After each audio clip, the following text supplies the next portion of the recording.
Good morning. Hate to interrupt all the good fellowship. We could just have a meeting just so we could all get together and talk, and I think everybody would really enjoy it. But we do have some business to conduct. We have several individuals that's traveled a good distance to be here today, and we want to make sure they get their allotted time at the microphone. So let's start the meeting with calling the roll. Senator Chambers Armstrong, Senator Boswell, Here. Senator Carpenter, Senator Deneen, here. Senator Givens, here.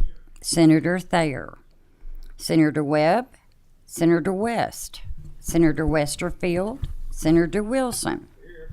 Representative All, Representative Kleins, here. Representative Dixon, Representative Pfister, Present. Representative Graham, Representative Hale, Here. Representative Kim King, Present. Representative Cook, Representative McPherson, Here. Representative Neighbors, Here. Representative Pollock, Here. Representative Pratt, Here. Representative Reed, Representative Stalker, Present. Representative Stevenson, Here. Representative Tate, here. Representative Thomas, Present. Representative Tipton, Here. Senator Howe, co-chair, and Chairman Representative Heath. Here. We have a quorum. We have a quorum, so we're able to do business.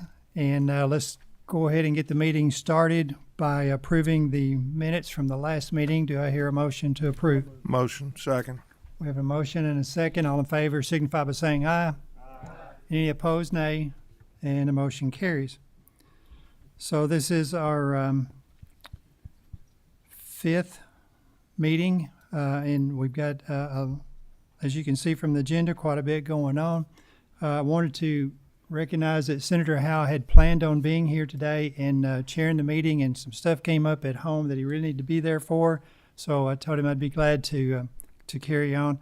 Why don't we go ahead and start with our Kentucky Department of Agriculture, Commissioner Quarles and Keith Rogers and our state vet, Steve Lesko, and ask you guys to come to the table. And as usual, introduce yourself for the record and welcome. Good morning, Chairman Ryan Quarles, Commissioner of Agriculture. Keith Rogers, Chief of Staff, Department of Agriculture. Dr. Valesco flew in from D.C. last night, so he may be a few minutes late, but he's on the way. All right, thank you. Thank you and good morning. Thanks for having us today. I know we have a lot of speakers today, so our remarks will be short. And as soon as Dr. Velasco is here, we'll formally introduce him as the new Kentucky State Veterinarian. Today is my last time as Commissioner reporting back to you in this role, but today is also my last day of my 30s. And so I don't know which one I'm more sad about. But we've had a great summer, Department of Ag. Thank you all for making the trip to the Kentucky State Fair. We really appreciate you all walking around, getting to see what we think is the best state fair in America and the improvements that you all have helped fund over the years, especially through the Ag Development Board, with more to come. It's almost time for agriculture meeting season in Kentucky, so I know that many of you all will be invited to the Farm Bureau Convention. The other ones are coming up over the winter months. Everyone is more than welcome. And then one last point, the North American is starting later this month and running through October and about half of November. And so if you all would like to come down to the largest purebred livestock show in the world, let us know. And there's also a rodeo, I think, involved. So if you want to go, just let us know. I just want to formally say thank you for the passage of Senate Bill 46 this past session. As you all know, throughout 2020, 2021, 2022, we experienced a lot of disaster relief initiatives at the Kentucky Department of Ag, including obviously tornado relief, flood relief, multiple outbreaks of avian influenza, as well as dealing with our USDA counterparts. One thing that we learned was that we need more staff that are focused exclusively on emergency preparedness. And so you all passed this piece of legislation. We appreciate that. We're currently in the role of filling those positions. And under the leadership of Dr. Velasco, welcome back. Thank you. that we're going to be better prepared for what's next. I also want to say very quickly, you're going to hear a lot of dialogue today about the large animal practice shortage with our veterinarians in Kentucky. We started a working group well over a year ago addressing this, and we're about to conclude that with recommendations that our ag community wants to implement, maybe some suggestions for the Kentucky General Assembly for this next session, things that we can do perhaps with our ag development board. And today you're going to hear from a lot of different folks, and we appreciate the relationships that we've had that go back to the Truman administration, actually, with our reciprocity agreement. So we're looking forward to having a robust dialogue later today. And at this time, without any questions, I'd like to introduce to you our new Kentucky State Veterinarian, fresh off the airplane. He started on June 26th.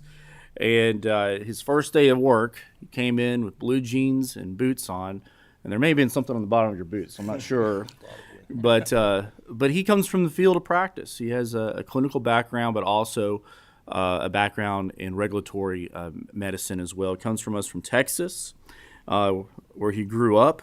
He grew up with 4-H, going to rodeos, and he has a background working with the equine industry as well. So without further ado, I'd like to introduce the new state veterinarian formally to you, Dr. Steve Velasco.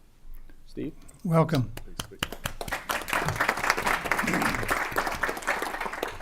Really glad to have you on board, and the floor is yours. Well, thank you for allowing me to be here, and sorry I walked in a little late. I got a little turned around my first trip down here. Sorry about that. Anyway, as Dr. Quarles was saying, I do come from Texas, had some background as a younger background, raising some show cattle and showing horses for many years, and then when it migrated into rodeo and ultimately into training race horses. My education, I started out getting a Bachelor of Science in Chemistry. Basically, my family had a food manufacturing business in San Antonio, and so worked there, did food technology, quality control, quality assurance. Ended up at UT, got an MBA in '89, and then ultimately ended up at Texas A&M and got my DVM in '95. And from there, I spent about 8 or 9 years doing racetrack practice, primarily in Louisiana and Arkansas. Did some sale work in Kentucky. When Texas opened up the bigger tracks, I went back there. And then the next 15 or 20 years I spent doing training center work in South Texas, primarily for a large South Texas trainer of note. You would recognize his name, but anyway, he had a big training center in Laredo, Texas.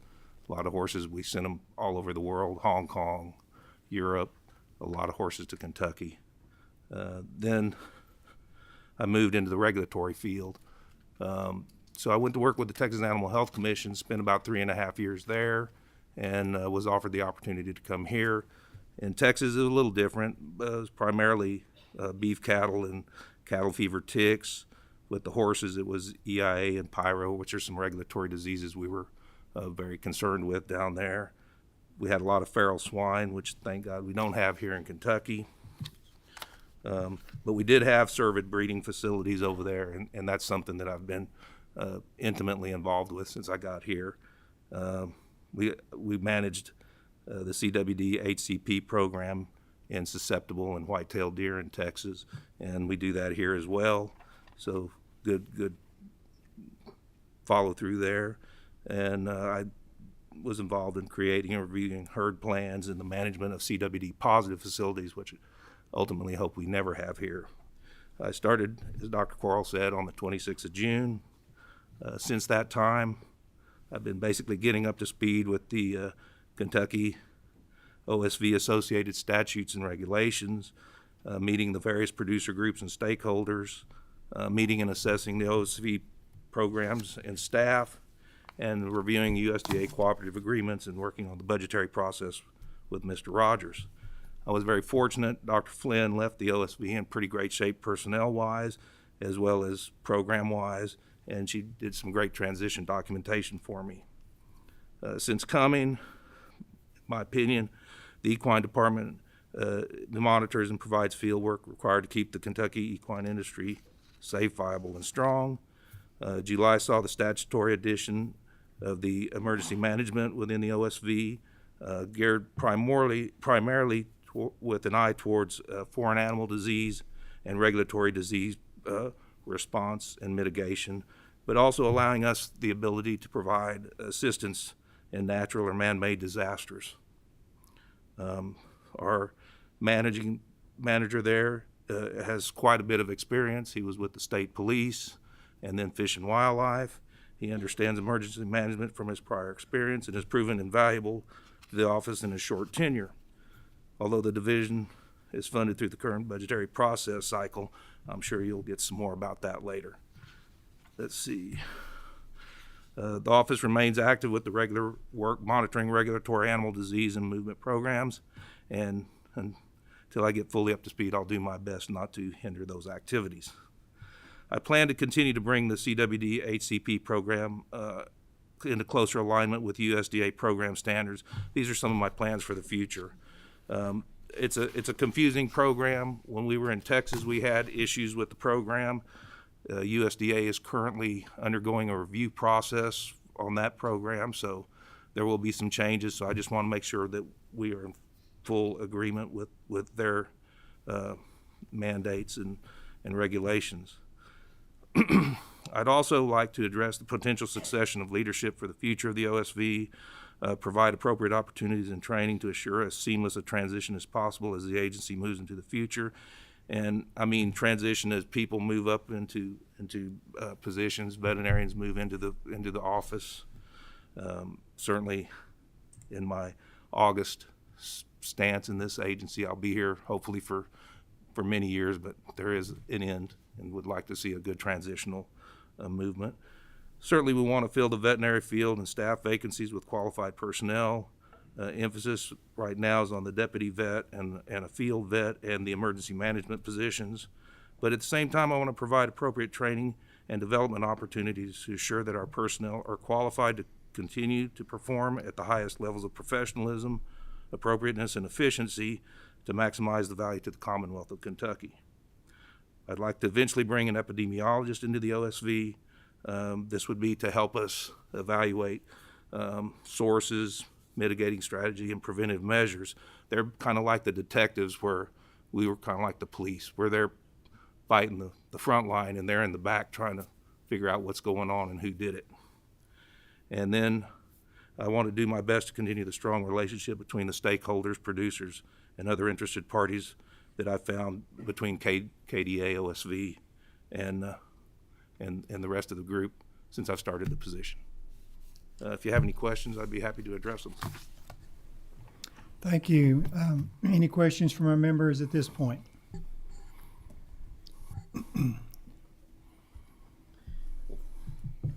If not, we'll let you continue, Dr. Quarles. Well, thank you. We'll move now into a presentation, but before we do, I just want to say it's been an honor to work with you all in this capacity, and I'm not going away. I'll be transitioning into KCTCS, and so I look forward to that. My start date's January 1st, and until that day comes, I'm focused on three things. Department of Ag is number one.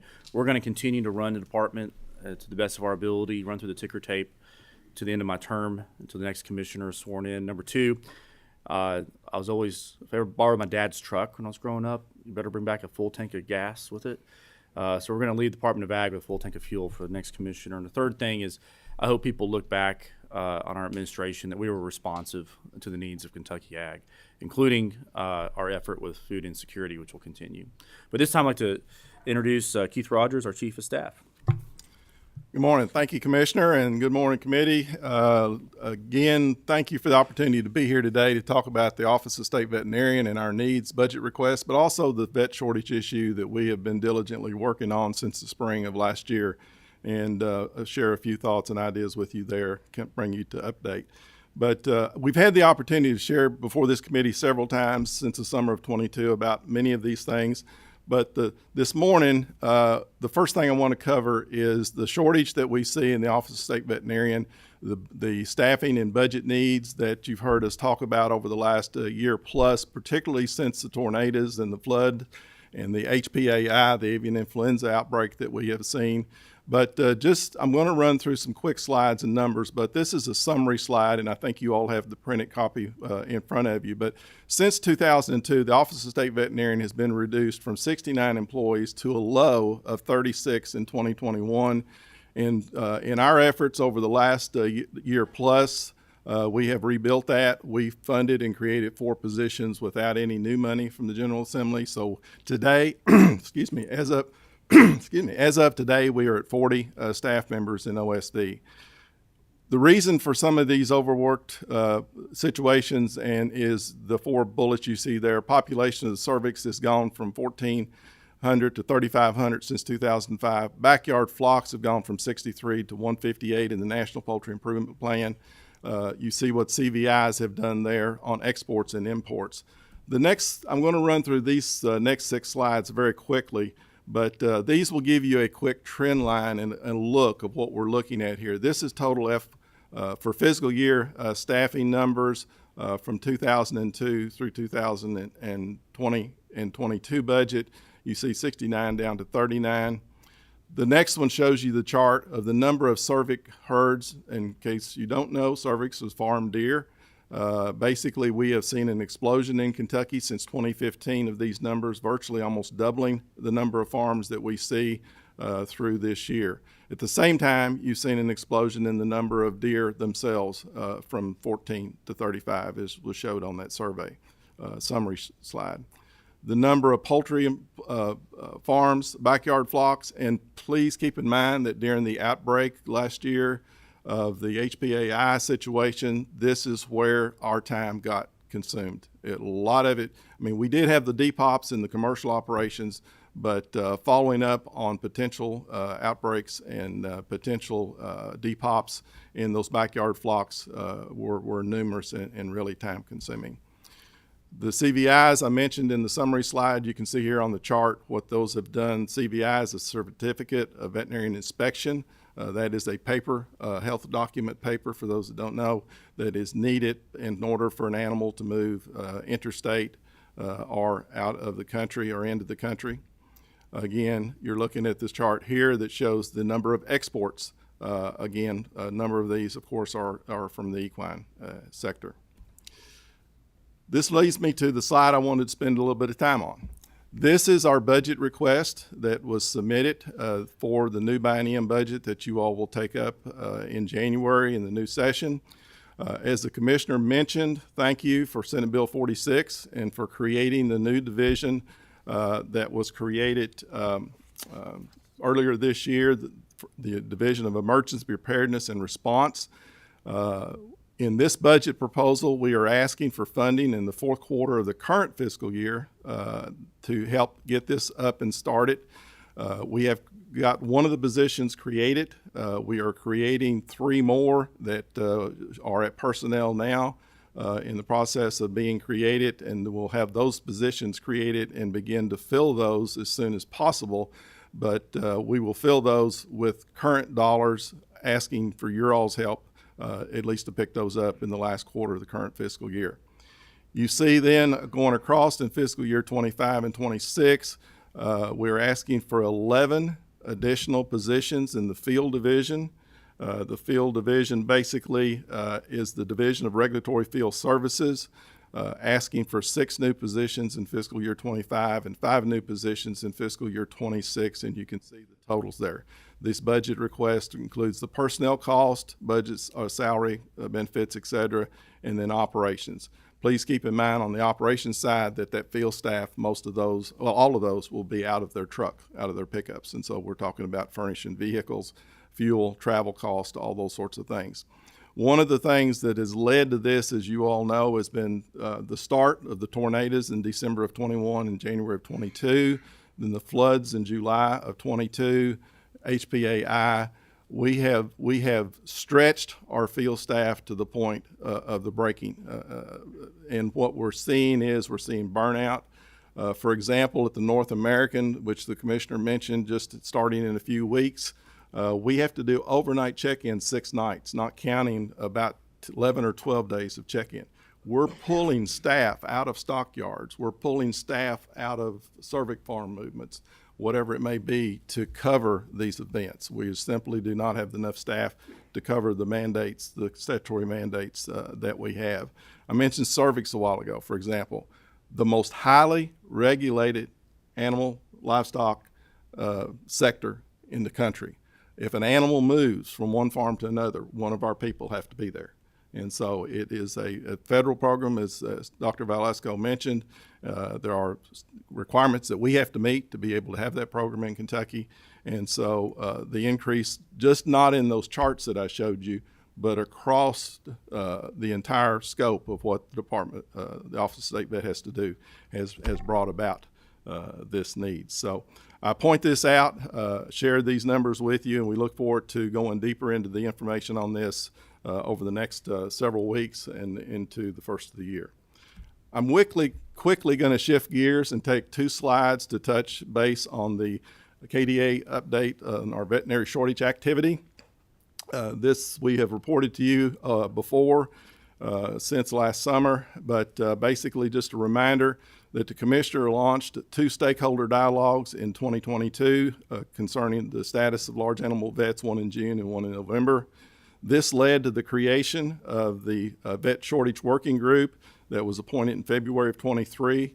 These are 22 members representing all segments of animal agriculture, the veterinarian industry, and higher education institutional leaders, with some of which you'll hear from today. This working group has met 3 times since the end of February. We have broken them down into committees, and those committees have been working diligently throughout the summer. And I do want to take a few minutes to really focus on the committees and the focus of what they're doing.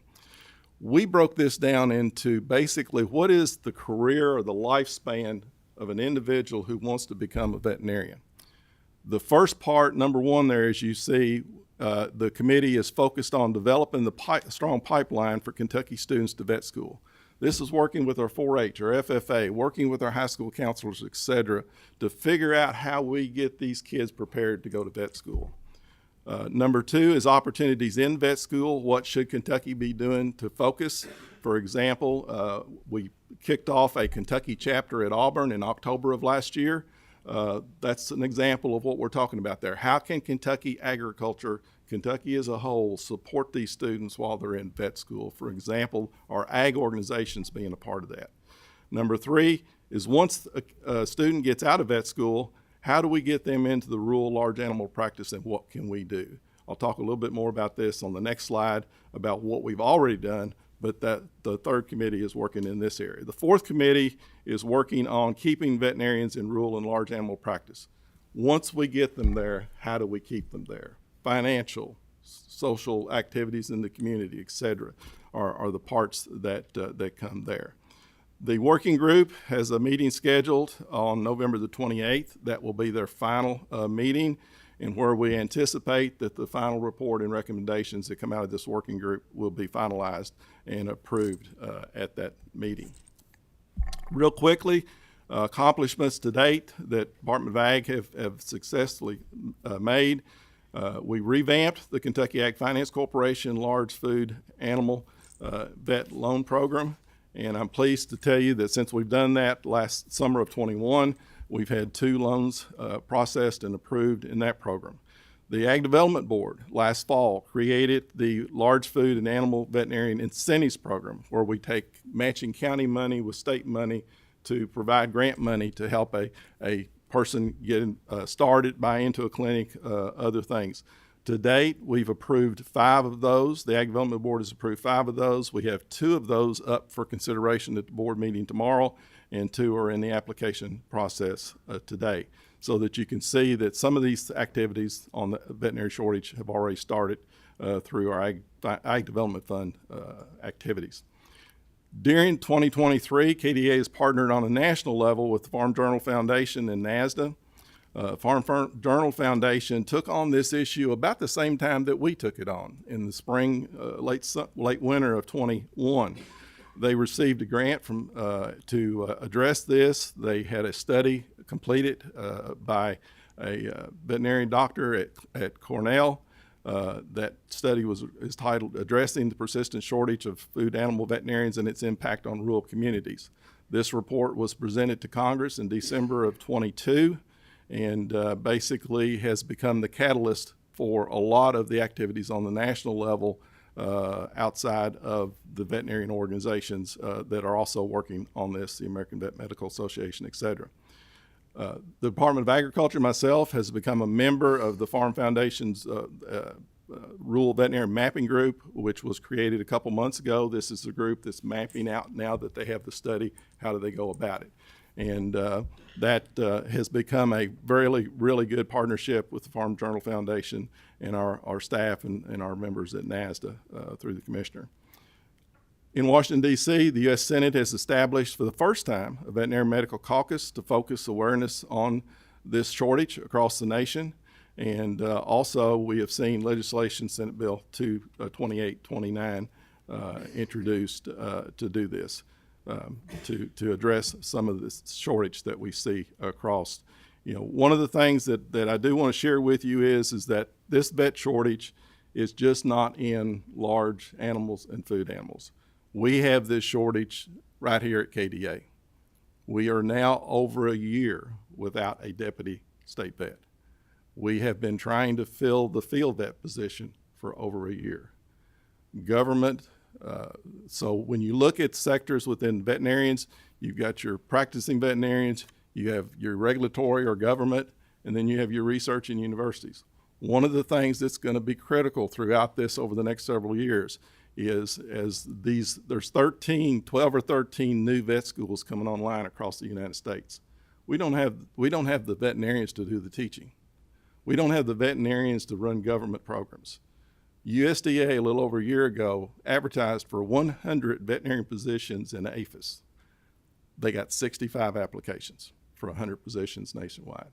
We have a major shortage here, and that it comes to roost. It's just not for our farmers, but it's for our operation at KDA. We've interviewed 3 for that field vet position, couldn't get close to the salary that they required. All 3 were hired somewhere else. Dr. Valesco and I've interviewed 2 in the last couple of weeks for the deputy position. Fingers crossed, we hope we can fill that position in the very near future, but it is a serious question. So I'll close by saying we're very proud of what we've done on this issue over the last year and a half. Commissioner Quarles has participated in countless media interviews to raise awareness to this, and Kentucky, quite frankly, has become a leader in this issue right now. As of this last summer, we were the only state to have a working group such as we have addressing this issue. Other states are starting to pick this up and starting to work with the Farm Journal Foundation and others to address this also. But thank you for your time, and Commissioner, we'll take questions and turn it back over. Thank you for the presentation, and I want to say thanks to Commissioner Quarles. You've done a great job. Enjoyed working with you the last 7 years that I've sat in this chair, and wish you the best of luck in the future. Look forward to continuing to work with you in your new role. We look forward to working with the next Commissioner of Agriculture and keeping the program running on our end of it. I wanted to say thank you to Keith for all the work and assistance you've lended to Commissioner Quarles and your entire team. You got a great team. Thank So you. we do have a couple of people with questions or comments. Representative All. Thank you, Mr. Chairman. I want to echo Chairman Heath's comments. Commissioner Quarles and I have known each other for a long time, and I'm just really proud of your career in public service, and I'm excited for you on a personal level and what you're going to be doing next.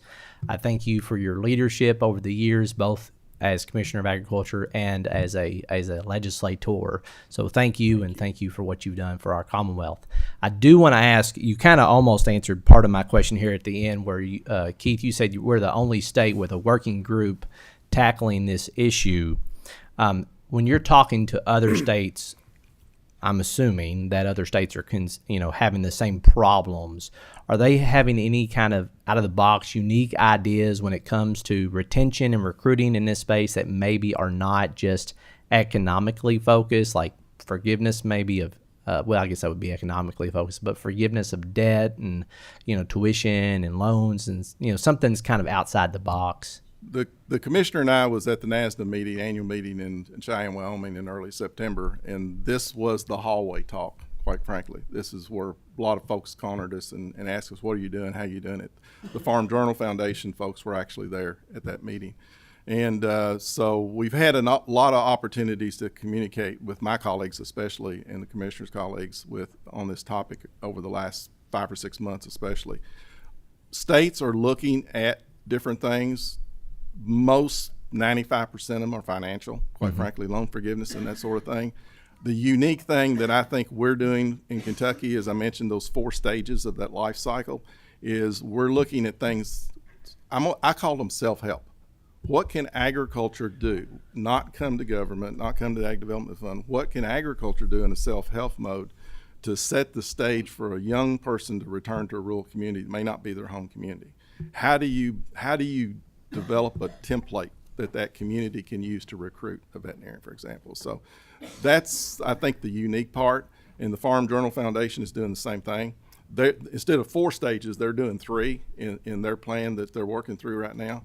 And so it's a really unique step to take back. And I do want to take a moment and say a big thank you to KVMA, Deborah Hammerback, and the Kentucky Board of Veterinary Examiners, Michelle Shane, their executive director. The 2 of them were instrumental in helping us get this off the ground a year and a half ago. It was the numbers that the Board of Veterinary Examiners had put together through their database in the spring of 22 that really brought this to light in Kentucky and helped us say, okay, because we've gone at this in a statistical way, not necessarily in the way that a lot of efforts in the past 10 plus years have gone. And I think that's where we've had the success. I just think that, Kentucky's had a long-standing historical relationship with Auburn, and they come up here to our pharmacy school, which is top 5 in the country, and our students get to benefit going down to Auburn, which is a top, veterinarian institution. If there's recruiting challenges to get those students from Kentucky back to Kentucky, maybe we could look at, you're shaking your head no back there's not, but I'm just thinking of a way to get, our kids who grew up in rural Kentucky into those large veterinarian practices that are so critical to come back, maybe with some loan forgiveness programs would be a very big incentive. Thank you, Mr. Chairman. I'll just add one comment. The other states are anxiously waiting to see what our working group comes up with as recommendations. And so when they finish their task later this year, we'll obviously share that with the General Assembly. But I really do think that the rest of the country is looking at what we're doing here, because we put the sweat equity in to try to figure out what's going to work and what's not. Thank you. We have one final comment or question from Representative Stevenson, then we've got to rotate to the next group because of our time constraint. Great. Thank you, Mr. Chairman. And Dr. Velasco, welcome. We're so happy that you are here. And to my constituent, Dr. Quarles, we are so happy for you and your next step, and so excited to see what you do and anxious to work with you in that capacity. So, Keith, if we could talk just a little bit, you were talking about the salary disparities that we're dealing with and as such a challenge to get folks into this role. Can you just speak to that a little bit? Like, what are we looking at? I kind of expect you're going to hear more about that before this morning's over with. I'm going to assume Auburn and some of the others may touch on that. And I'm going to have to do this off the top of my head. It's in the notebook, but I'm not going to take time to look it up. You had the average student coming out of Auburn over the last class or 2, well over in 6 figures. When I got to KDA 8 years ago, our state vet was making $92,500 a year. Our state vet, decades of experience. Yes. The salary for a staff veterinarian in the personnel system in the state of Kentucky today is $78,000. Wow. There is absolutely no way you can hire anybody for $78,000 with a vet degree at this point in time. To give you some quick numbers, students are graduating in most cases with over $200,000 in student debt. That can equate to $2,000 to $3,000 a month in payments. Yes. And that is a big part of the financial issue that we have got to deal with. There's a lot of ideas, and if I had an hour or two, be glad to share them with you, but I don't have that much time this morning. Awesome. Well, thank you so much, and we are very anxious to see the report from your task force. Thank you so much, and look forward to working with you. I guess you could say I'm going back to school. Thank you. Thank you, gentlemen. We're going to bring up Representative Matt Cook, and Matt, I'll let you just bring the guys with you to the table that you know we're supposed to be at the table with you. While y'all are getting situated, I failed to ask our committee members if you have any guests here today that you wanted to recognize. We can do that at this time. And I see none. Good morning, Mr. Chairman, committee. Thank you all for allowing us here this morning. I told Ryan I'm really happy that his hair color is now going to match his age tomorrow. So super excited about that. All right. So yeah, and you know how this works, Chairman Cook. If we'll ask you and our guests to introduce yourselves in the microphone for the record, and then the floor is yours. Sure. Matt Cook, Representative 72nd District, to my left. Michelle Shane, Executive Director for the Board of Veterinary Examiners. Jim Weber, and I'm representing the Kentucky Veterinary Medical Association. Dr. John Park, Chairman of the Board of Veterinary Examiners. All right. So thank you for having us here. First thing, Chairman Howe asked us to dive into the Practice Act. That was 2 years in the making. We actually passed it last session. So thank you for everyone who supported us in that endeavor. It was not an easy lift at all. But taking the 2 years and getting it done with all the round the state meetings and stakeholders and shareholders, everybody that we involved in it, we feel like we got it right. And the good news for everybody in this room, on the legislator side, we're not asking for any big changes on that legislatively from the General Assembly. So I know that's always a big relief when we don't have an ask. Michelle is going to talk about the regulations briefly and some of the process that's going on in there. We had a few little things that we have in the bill, but we're hoping, she's hoping she can correct those with the regulations and not have to open that back up. So, Michelle, I'll turn it over to you. Thank you, Representative Cook. Pull this a little closer. Hopefully it can hear me okay. I also want to add my thanks to Representative Cook's words for passing House Bill 167. It was a 68-page bill with a lot of changes, but pure modernization for veterinary medicine and the board's regulation of it. We don't have a lot of issues or hiccups that we're seeing in the bill. There are two ones that we're trying to work out in regulation. The first is related to the difference between the licensed veterinary technician and the veterinary assistant, and how we assign duties to those and levels of supervision to make sure that individuals performing services for the public are doing so with knowledge that they're educated and qualified to perform those services. And so we're working closely now with KVMA, KVTA, and other stakeholders to get the regulations correct for how those duties and supervisory levels are assigned. The other area that we're looking at, we're reaching out now to the Kentucky Department of Fish and Wildlife related to animal euthanasia done by animal control officers related to public health and rabies. We want to make sure that those activities can continue without any impact. And so we're in discussions about how to best approach that and ensure that animal control officers are not handicapped. Otherwise, there's a few minor word tweaks, but that's about it. Regulation-wise, I will let you know, too, we have, from the new programming in the bill, about 21 new regulations are going to emerge from that. They are all drafted. Early versions are on our website. Updated versions are expected to be posted later this week, and those are out to stakeholders for comment in advance of any filing with LRC, so we can try to get those correct right up front. And I'd also like to add, for everyone that's reached out to me over the last 6 months, this bill is not responsible for banning LA 300 and making you have to get a prescription for it. I would just like to had a few phone calls about that. So it was federal, not this bill. So Dr. Weber, Dr. Park, do you have anything you want to add to that? I just want to say thanks to the Kentucky Veterinary Board of Examiners. We've worked pretty closely on getting regulations drafted. And they've really valued, I feel, our input in it. We felt, especially in the area of the licensed veterinary technician and veterinary assistants, that we want guidance as individual practitioners of how to best use and maximize their abilities, especially the licensed veterinary technicians, which can help, solve some of the shortage crisis also. And I just want to say thank you to all of you for support of our bill and to all the stakeholders. It was a team effort. then wrapping that up, once we pass that, they said, what are we going to take on next? And the next piece I want to talk about briefly are the vet school slots. So everyone, I think, realizes we're spending about $5.3 million.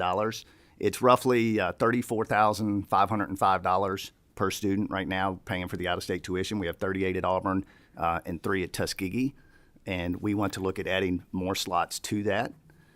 There's a lot of reasons for that. And I know that there's a lot of talk in the air right now about a vet school in Kentucky, and I want to highlight a few things, and Chairman Heath can verify that I can go into about an hour-long testimony on this because I've been working on it for a few months.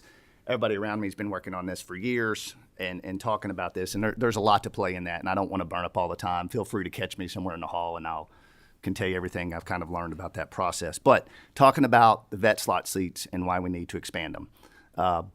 We need more vets, and we need more vets in rural Kentucky. If you look at, it's extremely expensive for us to get our vet school. Even if we had it up and running right now, we're still going to need the slots to continue that gap and everything that would go on with it. The bang for buck, the return of investment that we get on, and I'll use Auburn because they're here today, is absolutely incredible. I believe in their 2018 study, they have over $500 million invested in their facilities and their infrastructure, and all that is going on. Roughly half of the licensed veterinarians in the state of Kentucky right now are Auburn graduates and returning here. So that is very much working. Couple scary things that I want to point out just for education, not trying to start a huge debate here this morning, but a couple things that all the legislatures need to know about. One is KRS 164.295. We actually passed this in 2011. And if you look that up, that actually defines and says what a comprehensive university is, what university is allowed to have. Not just vet schools. This encompasses everything. It's law schools, et cetera. So we really need to pay attention to that. That's part of this discussion. The other part of that's very worrisome is with our relationship with the SREB. I'm sure Representative Tipton could probably go into some great detail on this, which we've been part of that for many, many years. Any kind of vet school that would be started, you lose those seats. Auburn, one of the top vet schools in the country, if not the world, that would be a very, could cause a dent in our education system. So those are some of the things that just a few things that we need to be aware of as we go through this. The other part of this that I would like to highlight, and Dr. Parks really enlightened me on this, and I've talked to a lot of the vet students that are out there that are in school now, that are graduated or getting ready to go into vet school, and some of the issues they're facing. And a lot of that is debt. So your $180,000 debt that we hear of a vet school graduating up, think of that's your Auburn vet. If you're going, say, Lincoln Memorial University, the Bahamas, wherever, and you're graduating one of these, your debt's probably going to be closer to $300,000, if not more. We actually had one student who was $500,000 debt. When you have that kind of debt, you can't afford to come back, and these were rural farm kids who wanted to come back and be large animal veterinarians. You can't afford to come back and be on the farm and do that one prolapse cow at 4:30 in the morning. You have to go somewhere where you can spay, neuter, and run those things right across the assembly line and try to make the money. I've been thinking and wrapping my head around what Dr. Quarles and Keith were talking about I've kind of compared it to Teach for America, where you pay a teacher, would go down to, inner city New Orleans and teach for X number of years, and programs like that where we can actually get the veterinarians in, incorporate them in. But the vet school cost graduating there is extremely, extremely expensive. So I don't, gentlemen, do you have anything you want to add to that? I'll just say I'm 30 years ago, and my daughter's a freshman at Auburn Vet School right now. It will benefit from the program as a Kentucky resident, so it's a great program, and it's been good to my family and good to a lot of veterinarians. I'll just add, one of the reasons, especially in the rural areas, for veterinary shortages, as you are probably well aware of, there's been a lot of corporate buyout of especially small animal practices across America. They're offering, signing bonuses, $150,000. I got an email the other day. This is not to brag at all, but I got an email offering up to $250,000 sign-on bonus. I would hate to see what the requirements would be and the work output to qualify for that would be, but that's a big part of the problem. As Representative Cook said, they're coming out with these high debts, and it's a great incentive to see those big incentives to sign on, with these corporate entities with the bonuses they're offering. Two people I would like to introduce, and that is we have Dr. Johnson's the Dean of College of Veterinary Medicine, and Dr. Melinda Camus, who's the Associate Dean for Academic Affairs from Auburn, are with us here today. And if they could stand up and give them a wave, thank you for coming up. They're here. I know they have several meetings set up. They're going to be up here most of the day, right? Or this morning. Please try to reach out to them, and if you see them in the hallway or something, stop them and talk to them. That would be fantastic. I don't know, Chairman, if we have enough time for them to get up and say a word. We'll clear the table and let them come up. Is that okay? Yeah, we do have them on the program, and in fact, you guys are on my list next. Well, well, turn I have it on a- and are there any questions before we clear out, I guess? I didn't see any questions or comments from anybody, so thank you for your presentation and Thank you. your being conscious of our time. That's all. Ready to go?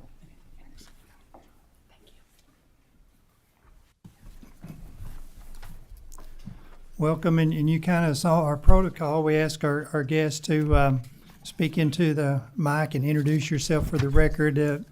Green light should be on if your mic is turned on. You push the button and release it and make sure the green light's on, and you're good to go. Perfect. Welcome. Thank you, Representative Heath. We really appreciate this opportunity to visit with you all. It's great to be in Kentucky from Auburn, Alabama. I would like to introduce myself. I'm Calvin Johnson. I'm the Dean of the College of Veterinary Medicine at Auburn University, and I'll introduce my colleague. Hi, my name is Melinda Camus, and I have the privilege of serving as the Associate Dean for Academic Affairs. Welcome. It's good to have you guys in Kentucky today. Well, thank you very much.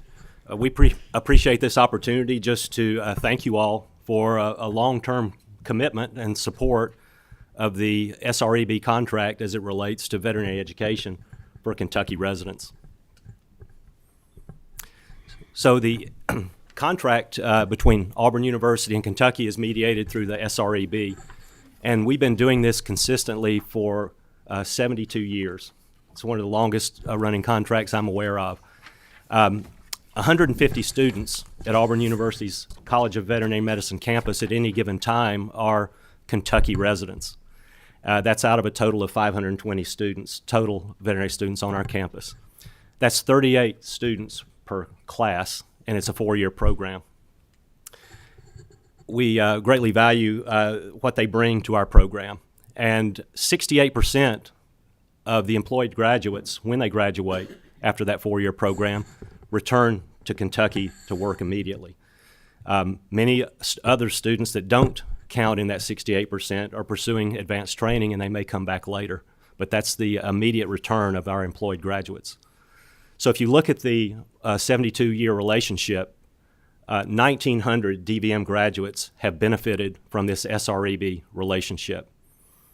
And when we look at organized veterinary medicine in Kentucky, and Kentucky has an outstanding state association, the KVMA, 57% of the members of the KVMA are graduates of the Auburn program. So the financial impact of this is profound from the perspective of the veterinary student. So the Commonwealth will pay about $5.2 million in this fiscal year for these 152 seats. The way that works is our college invoices the SREB after an individual has been verified to be a Kentucky resident, and then the Commonwealth pays the SREB, and then that funds transfers from the SREB to Auburn. And what this allows is for a student from Kentucky that is a verified resident to be able to attend Auburn for in-state tuition. So the resulting savings to a Kentucky student when they are under the SREB contract from Kentucky is about $127,500 over the course of their 4-year training period. And just to put that in perspective, the largest USDA fund relief for food animal service in rural practice is $75,000 over a 3-year period. So I would consider that $127,500 investment to be a very strong investment and a loan forgiveness program that Kentucky is investing for students from Kentucky to get a good education at Auburn. So I'll talk a little bit about. Can you hear me? Yes. Okay. I'll talk a little bit about our students. And so I'm going to talk briefly about our first year class, which is the class of 2027. So in that class, we had 136 applicants for our 38 Kentucky seats. We have 41 students each year that come from Alabama, and we had 184 applicants for those seats. And then the remainder of our students come from elsewhere in the country. We have 51 seats in each class that are occupied from at large. And so we had 897 applicants for those seats. And so you can see another advantage is that the pool from which we're choosing students for the Kentucky seats is much smaller than it would be if they were in those at-large pool. Of the demographics of that class, we have 21% of our students are male, and we have 12% of the students who are underrepresented minorities. In our class of 2027, you can see geographically where most of our students come from, and we had 17 different states in our at-large pool. And so our seats are competitive. I have here the different GPAs that we look for in our students. We look at our GPAs, we look at their hours of veterinary experience, as well as holistically at other things in their application, their past experiences, a personal statement, those sorts of things. In your materials, you can see we have a QR code that will scan our prospectus, so you can see all of the requirements and all of the things that our applicants are required to have to be qualified. And then I have also partitioned here what the students in our Kentucky pool have from the class of 2027. Just looking at some numbers here, I'm not going to belabor the specifics, but did want to show you where that 68% comes from. So we've looked at the last 7 years of data, and these are numbers that are obtained in our exit survey that we take at graduation in conjunction with the American Veterinary Medical Association. It's reported back to us. And so on the top, we have a chart that demonstrates our Kentucky residents. We show the number of them that are employed, so that's taking a job right at the time of graduation, and then the number that are employed in Kentucky. And so you can see on that bottom row here, it's never fallen below 60%, and it's gone as high as 89% in 2017. So 68% of those graduates are returning to Kentucky based on our exit survey. And as Dean Johnson mentioned, many of them go to do specialty training, an internship, a residency, a PhD. They match into those programs, and so they don't often have a choice of where they're going to go geographically, but they'll go specialize in something, surgery or dermatology, and then decide to come back after that. So this is just a snapshot of what they're doing at graduation.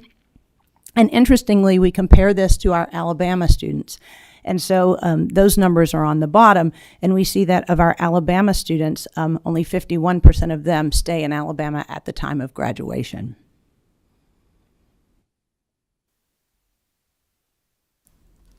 Sorry, let's see. So Keith Rogers talked about some of the things that are being done to address the rural veterinary shortage, and Auburn is doing a lot of those things as well. We talk about, he had mentioned a 4-tiered approach. We have sort of a 3-tiered approach, lumping his last 2 categories together. We're doing some things to build the pipeline and to cultivate those students' interest while they're in school, and then to make sure we get them back into the communities where they can go, be cultivated, and stay. And so we've done this through several initiatives. I'm going to let Dean Johnson talk about them specifically, each for you. But this is a culmination of 2 USDA grants and then a contract that we have that's jointly funded by our college, the Ag Development Foundation, and the KVMA. And so again, Dean Johnson's going to go into those specifically. But before that, one of the other things we wanted to mention is that we recognize the challenges and are trying to take a data-driven approach.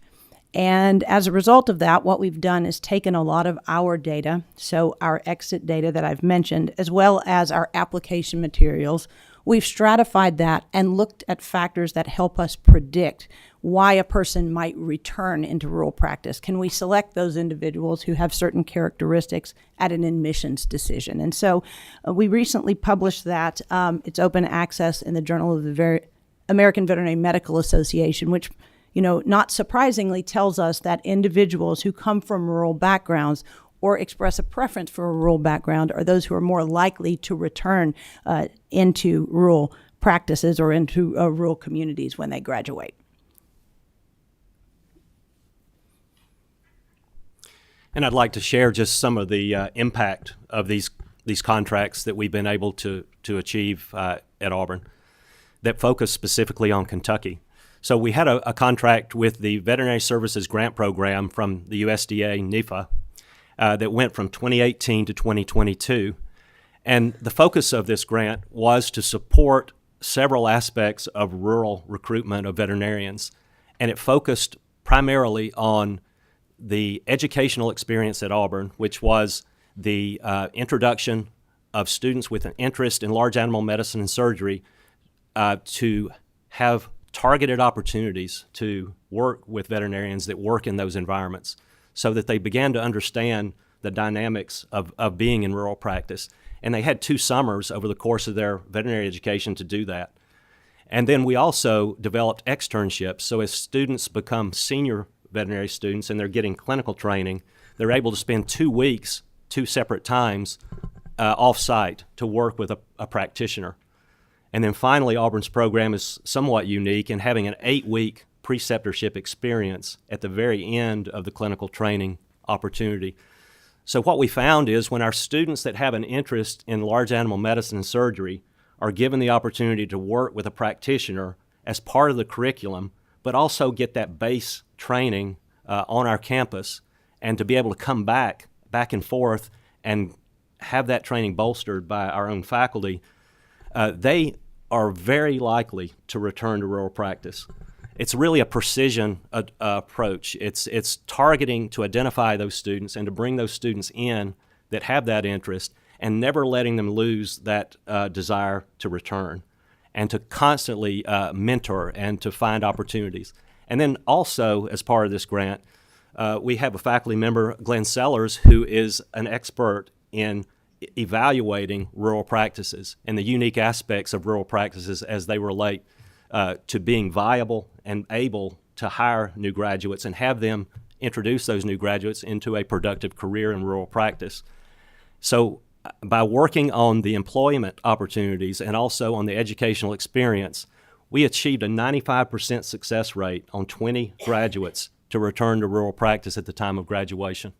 19 of 20 students returned to practice and took jobs after graduation. 15 of those were in Kentucky. So, and even more interesting, 2 of those are already practice owners. So they saw that as a viable opportunity, a career path that they wished to pursue, and they bought into it. And that's, that transition plan, that succession planning is so important as our veterinarians become older in rural practice. So we saw this as a tremendous success, and I'll mention later we've been able to continue this with some additional support. We have a second grant that focuses on the pipeline. We're very interested in Kentucky at finding those students in high school that have an interest and an academic potential to go to veterinary school and to maintain that close contact with rural practice and then to return. So Dr. Chris Young is the principal and investigator on this grant. We've already engaged 10 high school students in Kentucky through the Kentucky Junior Cattlemen's Association to engage in a mentoring experience where we're matching our vet students from Kentucky with Kentucky high school students. And we're just beginning this. We had our first meeting on September 22nd in Louisville with the Kentucky Veterinary Medical Association meeting, and it was a tremendous success. These students, high school students with their parents, were meeting with our veterinary students and learning about their experience, because we find that if they know what to expect in veterinary school, they're much more likely to continue in that path to pursue veterinary school. So this pipeline element is very important. And again, it's a precision approach. It's how do you identify those kids, cultivate them, provide us exceptional education, and then work on the employment opportunities at the end so that they can see their careers being successful over the course of their program. We also have a beef stocker rotation that's going on just in the next week or two that where our veterinary students will be engaging with these high school students to just talk to them about what it's like to do rotations in clinical education in Kentucky. We've been very appreciative of the support of some of our Kentucky stakeholders in continuing that highly successful grant that I mentioned first, and particularly the Kentucky Ag Development Fund and the board behind that, the Kentucky Veterinary Medical Association, and then our college. We came in with a three-way approach to fund a project that will extend this very successful recruitment and practice development effort for another 2 years. And we're just starting that.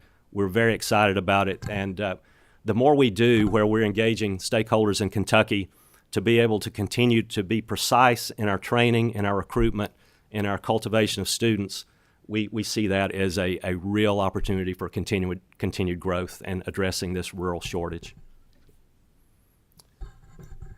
So that concludes our presentation.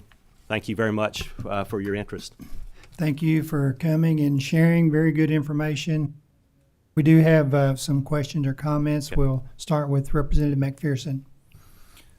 Yes, thank you for coming. I sure appreciate it. I Yes, sir.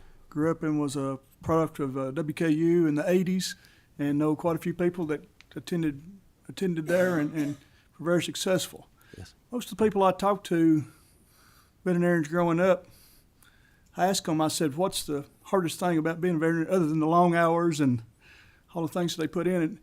And two or three of them have told me that they really wish they had had a little bit more training in how to run a business, that they love to practice, but they just didn't feel like they really realized that they were going to have to run a business. And so maybe this transitioning part is helping that, but when you go to rural America, you're probably either going to be working for somebody or running your own business. And again, I think a lot of people love to practice, but don't like to run a business. And they need maybe the tools to understand what they're about to get into and how they do that. Yes, sir. We appreciate that comment. I can tell you that we are very focused on business training. That's actually one of the accreditation standards. And I'll ask Dr. Camus to kind of explain from our curricular standpoint the opportunities that our students have in business education. Sure. Dean Johnson mentioned Glenn Sellers. I have the privilege of having Glenn work with me, and he's exceptionally knowledgeable in this area. So he teaches a sort of business and professional development class to every student in their first semester. And so they start with things like how do they manage their own budget, because many of them come and have never done very basic things. So their personal budget, and then how that might transition into a larger business budget. He also offers, as Dean Johnson mentioned, practice management rotations, which approximately half of our students take. So they get into individual practices, they go through those books with those practice owners, they provide them a report, they learn things about inventory management, hiring, staffing, salaries, those types of things. We also offer a lot of electives and have a very active chapter of the VBMA, so the Veterinary Business Management Association. But one of the things we've done in the last year, we currently have 7 students who are enrolled, is we have been able to work with the Harbert College of Business on Auburn's campus to come up with a dual degree program. So we offer students the opportunity to pursue their MBA while they're pursuing their DVM degree if they choose to do that. They primarily spend time doing those courses in the summers, such that they can do their practice management rotation and their capstone project for their MBA and come out with both degrees concurrently. And so that's a big deal for those students who have that interest and aptitude. And I think the fact that we've seen a couple of students go out and right away have the confidence to buy a practice is big, and it shows that we're moving in that direction. And building that confidence and competence, because I can certainly tell you when I graduated from veterinary school 25 years ago, I would not have had the skills to do that. And so that's something that we're very aware of. It's not for everybody, but I agree with you, particularly in rural medicine, that's important. Thank you. I sure appreciate it. Thank you. Thank you, Senator Givens. Mr. Chairman, thank you, and thanks for the presentation. On your slide presentation, if you could back up a little for me, the slide, I think it's slide number 6, return to Kentucky after graduation. On that slide, you have 20, 19, 24, 25 across the top line that are employed. I presume each of those classes had 38 students in it. Where are the remainder of those that are not employed? Speak to that if you would briefly. So the difference between the 38 students on average that we would have in a graduating class from Kentucky and those numbers on that top row, those are the students that had not yet made a decision on where they were going to work 2 weeks prior to graduation. So they were probably in a situation where they were needing to navigate, multiple careers, and were looking for that perfect opportunity in any location. And those, over the course of time, would eventually settle out, and then a certain percentage of those would be in Kentucky and a certain percentage would be elsewhere. So this is a snapshot. This represents a snapshot at 2 weeks prior to graduation. Yes, the AVMA survey is, we have our students do it approximately 2 weeks before the day of graduation. Additionally, in that group, when the AVMA counts them as employed, that's a primary full-time employment role. So this takes out those students who are pursuing advanced training as well. So approximately a quarter of our students go to do something else that is considered advanced education rather than employment, and so those students are removed as well. So many of your specialists or those who are going to go into academia or would like to do internship, residency, those sorts of things are removed from that number as well. So it's those who have not yet decided where they're going to go, perhaps contemplating additional offers, and those pursuing advanced education. Thank you. Mr. Chairman, do I have time for one more brief question? Yes. Thank you, sir. Back up one more slide for me, and this is a slide of concern. If I'm reading this slide correctly, your overall GPA, which includes all Kentucky students, is 3.7. The Kentucky students are 3.4. And that trend continues down that line. No indictment here, just an observation, but an observation of concern. The students that we're sending you pulls down the qualifying numbers of your entering students, correct? I would answer that by saying we have a holistic admissions process that considers grades, but also other things, such as experience and what people bring to the profession. I would say that what these data show me is that if we're going to talk about having increased seats, we need to talk about continuing to maintain and strengthen the pipeline of students coming in, and having a strong and highly competitive pool of students from an academic perspective. These are still strong academic performance metrics, but you can see that there's a differential there between those from Kentucky and also from Alabama relative to the entire pool, because the at-large students tend to pull that academic performance pool up. So the average Kentucky student walks in with more hours of veterinary experience, but doesn't qualify quite as well academically. Now, to emphasize, Dean Johnson, what you've just said, if we had a conversation about increasing the seats, I presume you're probably getting the best 38 Kentucky has to offer right now. I don't know that every student that wants to go to vet school applies to Auburn, but I would suspect the vast majority do, and so I suspect you're getting the best 38.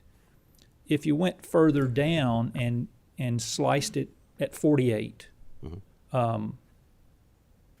you're going to be getting students that probably mirror this. They have more hours of vet experience, but they're not as well academically prepared, and I have concerns, is what you're hearing me say. Thank you. And I share those concerns because it doesn't do anyone, the student, the state of Kentucky, the institution, any good to put those students in the seats and then not have them be academically prepared. And so certainly we look at these numbers as a component of the metrics, but I'm concerned about that as well. And so I met with the pre-vet advisors a few weeks ago when we were up here for the KVMA meeting. We get a lot of questions from them about what can we do in terms of supporting students. So sort of in our three-pronged approach, We want to find those students in high school, but then we want to mentor them and tutor them and help them be academically strong. Because we know when we look for predictors of success in a veterinary program, you can define that a lot of ways. Beyond do they graduate, they've got to pass their national board exam, they need to be academically successful. And so when we look at that, we know that those students who are academically strong coming in are going to have an easier time and be more likely to be academically strong in our program. And so that's something that we know we need to find those individuals, get them in the right seats, and have them academically strong. So when I tell our pre-vet advisors, what are you looking for? We need to make sure that there's not a misconception that they can do a lot of veterinary hours but still be successful with not performing well in the classroom. We've got to support them academically and give the tools they need to be successful so that they've developed those study habits and have the background knowledge they need, because professional school is hard. They're taking 22 hours a semester without taking electives. So it's a lot if they come from a background that's not academically solid. So I echo and mirror your concerns very much. Thank you. We have 3 more individuals in the queue with questions or comments. I'm watching our time. I need, I guess, to have a hard stop at 10:30 to make sure our last 2 presenters have 30 minutes. But right now we've got 20 more minutes. So if we need that 20 minutes, we'll use it. If we don't, we'll pass it on to the next group. So Representative Walker Thomas. Thank you, Mr. Chairman. Appreciate y'all being up here.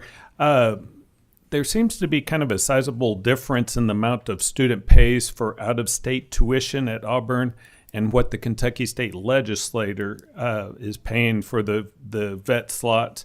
Kind of about $2 million a year difference, which looks like it's increased by about $200,000 per year. What are we getting for that increase or so?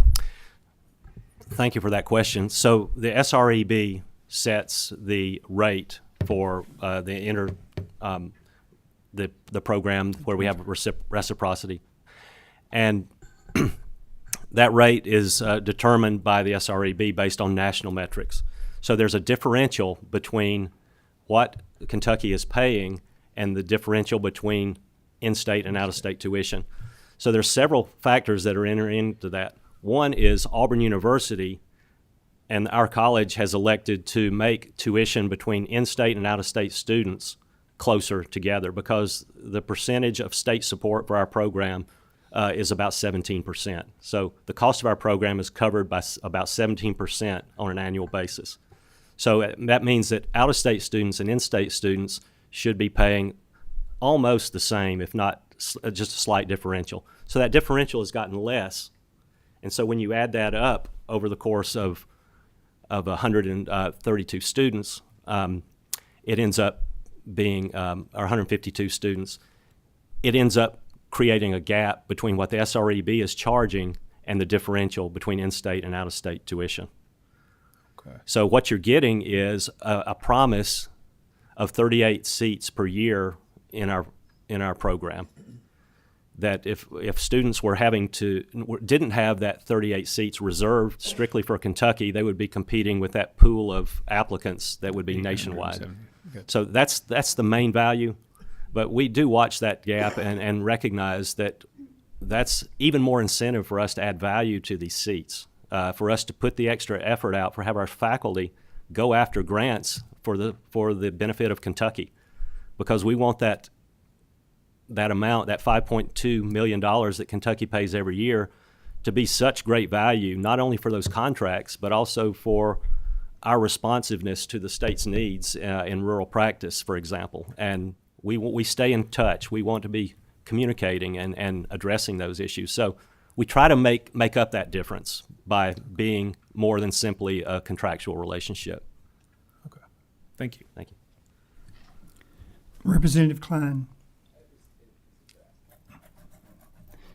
His question was addressed, so we'll go to Representative Stalker. Good morning. I'm over here. Yep, sorry. Trying to think what side you were on. Quick question. Do you all have a requirement when it comes to Kentucky residents? On your website, I did look at your QR code, scanned it to look at some of those requirements. Obviously, students cannot move to your state simply to enroll.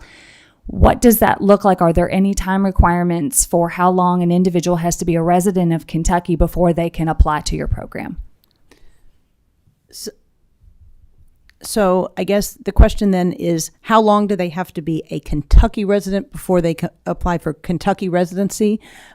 We don't actually make that determination. That is done by KIA, so Kentucky Higher Education makes the determination.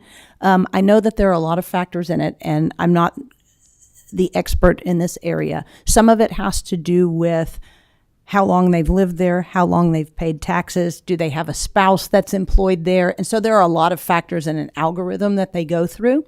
I do know we have a student who's recently needed to go through recertification, and she was required to show at least 2 years of employment history or education within Kentucky, and she had to provide 2 years of tax returns. So for that individual to be recertified, she had to have 2 years worth of data. But I don't know what it would be completely straight out of the box, because what we do is we accept the students based on their word. When they apply, they tell us we're applying in this pool. They tell us they're applying from Kentucky. We'll offer them a seat contingent on we get an approval letter from KIA. And so KIA then sends it to us and says yes or no, that person has received certification. There are times where we've accepted a student in a Kentucky pool, and then we come back and they are not qualified for Kentucky residency. They didn't meet whatever bar is put there, and then we have to address that individually. Thank you. Representative Tipton. Thank you, Mr. Chairman. Thank you all for being here. As someone who has, upon multiple occasions, had to call a veterinarian in the wee hours of the morning, I certainly appreciate your work and the work of all our veterinarians, especially those in the rural agricultural areas. I've been involved in this issue for a while, served on a task force a few years ago. I believe Senator Givens was on that task force as well, looking at this issue, looking at some of the same discussions we're talking about today.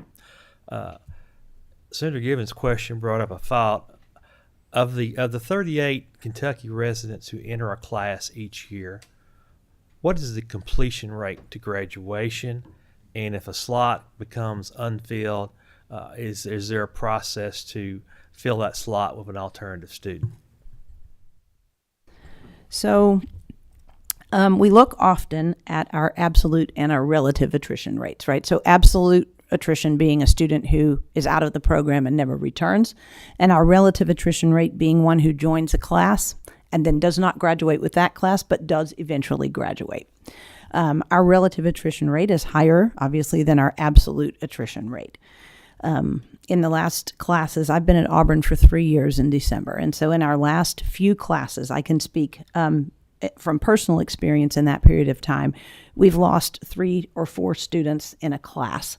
And a lot of times this is because of academic reasons. It can be for disciplinary reasons. It can also be for personal reasons. You know, they needed to step away for medical issues or those sorts of things. And so I think our relative attrition rate obviously is higher. It's gone as high as 7 students where they have an academic issue or an ethics issue that requires them to sit out for a year and come back. When you ask about filling a seat, our curriculum is sort of in a cohort model. And so they all take all of the same classes. And if they were to fail a course or they were to make 2 Ds in a course in the same semester, then they're not deemed academically sound to move forward. They meet with our standards committee and they have to go through some sort of a remediation process. We have to be assured that if they come back, they've made some sort of positive change, so they'll be successful moving forward. And so when we look at those students, maybe that's they need to deal with a medical issue, maybe they need to deal with an academic issue, and we'll allow them to come back with the next class.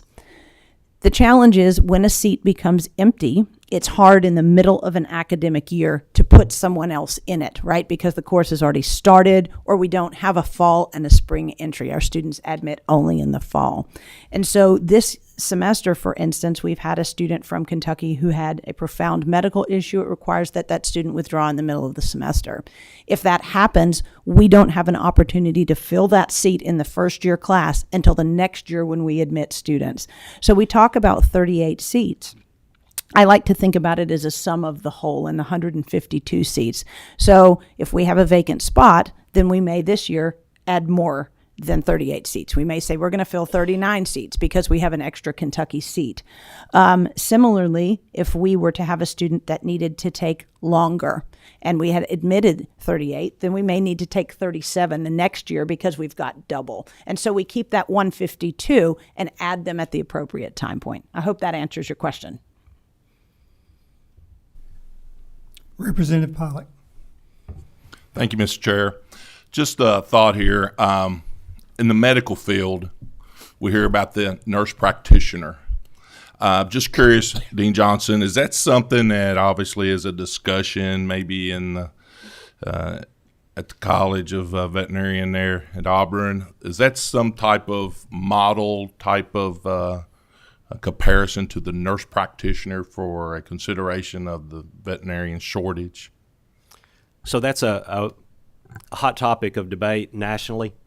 This idea of having an advanced level professional that is not a veterinarian that would have some authority to do certain things. We don't believe that's a good idea in veterinary medicine. We do believe that licensed veterinary technicians need to be able to practice within the authority that they're given by the Practice Act, and that sometimes we don't fully assign them to the level that they're qualified to cover. So we think that there's an opportunity to be better stewards of the licensed veterinary technician under the supervision of a licensed veterinarian to be able to distribute out more than creating a mid-level person between those two titles. Thank you. Thank you. Representative Graham, you're the last one who's asked to speak. Thank you, Mr. Chairman. I want to go back to what Senator Givens was talking about and the numbers.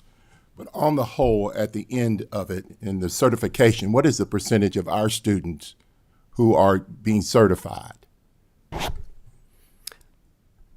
So that would probably be I think the best way we can answer that is the percentage of graduates that become licensed to practice veterinary medicine.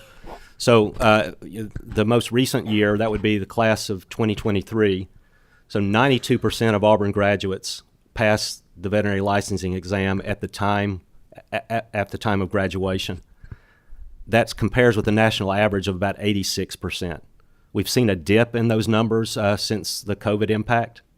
We expect it to return, but the typical numbers that our college, we strive for 100%, but we typically achieve between 97 and 98% pass rate. And a student has the opportunity without additional education to take that licensing exam 5 times. And so they typically take the exam in their senior year in the fall. And so November 1st, our class of 2024 will begin taking that exam. And then those students, typically we have in the low 90s that pass the first attempt. And then they have an opportunity to take it again. It's offered twice a year in the spring. And so those students who don't do well the first time, we work on what they need to supplement, and then they take it again in the spring, and that number improves. And so most of our students, if they do not pass at the time of graduation, go into a pretty intensive coaching situation to help them be successful at those subsequent times. And we have very few who do not ever pass the exam or obtain licensure, but that's a national exam that they must have to be licensed in any state. And so Auburn does well and certainly exceeds the national average on those. That's something that we work really hard to make sure that our students are prepared for that exam. So high 90s. Thank you. Thank you, and you guys have done a great job of presenting today. A lot of good information. Appreciate the timeliness of your remarks. Thank you. We appreciate the opportunity to speak with you. Yes, Thank you. sir. So we'll bring up our next two presenters, last two presenters from Murray State University, my alma mater. Dean of the Hudson School of Agriculture, Dr. Brian Parr, and his guest, Dr. Jason Peak, founder and CEO of Peak Associates, LLC. And do you have anybody else, Dr. Parr, that you're bringing? Jordan Smith, be glad to have you. Executive Director of Governmental Affairs. But let me go ahead and... Yeah, turn your mic on and introduce yourself. You know the drill. Yes, sir. Thank you, Chairman Heath. As he mentioned, my name is Brian Parr. I'm the Dean of the Hudson School of Agriculture at Murray State University. About 100 days on the job now, Chairman Heath. So what a place to be 100 days into the job, but very thankful for it and very grateful to be able to present to this group today. I'll let these gentlemen introduce themselves. Hey, good morning. Thank you for allowing me to be here. My name is Jason Peak, and I'm conducting the feasibility study on the School of Veterinary Medicine at Murray State. I'm a faculty member at the University of Georgia and focused on agricultural education, and I have a family farm, though, and a native of LaRue County, Kentucky. And thank you, Mr. Chairman, members of the committee. Jordan Smith, Executive Director of Government Relations at Murray State. Thank you, gentlemen. In the interest of time, the floor is yours. I'll yield to you. Sure, and I'll do this very quickly, but I would like to publicly thank everyone for giving us this opportunity, as well as my public thanks for Commissioner Quarles and what he's done for our Commonwealth and agriculture, and Chief of Staff Rogers for their contribution and a friend that they've been to agriculture and to our students at Murray State University, both current students with internships and former students as employees of KDA, and so we can't thank them enough for what they've done for our students over the years. And I also want to say what I have to talk about here today is absolutely in concert with everything that's been presented here today. There's nothing that I have to say that contradicts anything that's been said here today. And as a matter of fact, I think that it dovetails just perfectly, and I'm very thankful that we're kind of bringing up the rear on these presentations.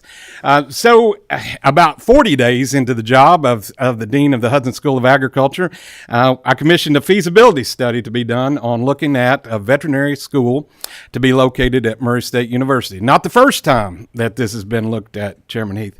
This was looked at least one time 50 years ago and about 3 times in between that. But 50 years ago, really to the year 1973, our board passed a resolution to investigate a veterinary school at Murray State University, which ultimately it didn't happen. And 50 years later, here we are proposing essentially the same thing.